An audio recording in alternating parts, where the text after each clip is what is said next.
I'm Javes, and I think that very often we don't realize what we have until it's gone. In the passage that was read by Jack, Jacob steals Esau's blessing. Since Esau was Isaac's firstborn, he liked him more than Jacob. But Rebekah likes Jacob more because he is her favorite. Esau doesn't really seem jubilant or lucky that he gets to be blessed by his father and takes his privileges for granted. When he finds out that Jacob has tricked his father and stole the blessing from him, he was really mad and held a grudge against his brother for a long time. We often take things for granted and don't realize how lucky we are.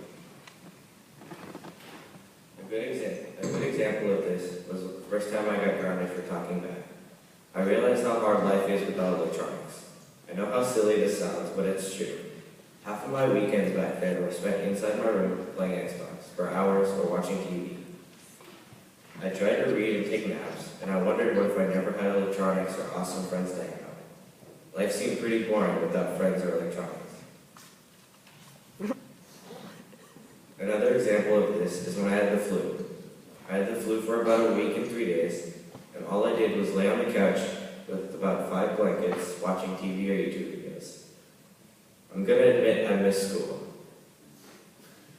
And I realized how lucky I was to go to St. Matthew's. Not only is school for learning, but I get to see my friends every day and hang out with them. A lot of things we take for granted other people don't have, like girls in India that don't get a good education because their family doesn't believe it's important.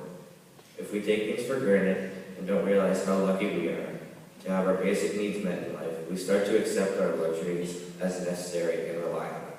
So when we can't get those things, we change and we panic like we can't live with them. When in 8th grade, I learned about girls in India without clean water, enough food, or an education. I think it's important to not take things for granted because it makes us better people and more willing to help others.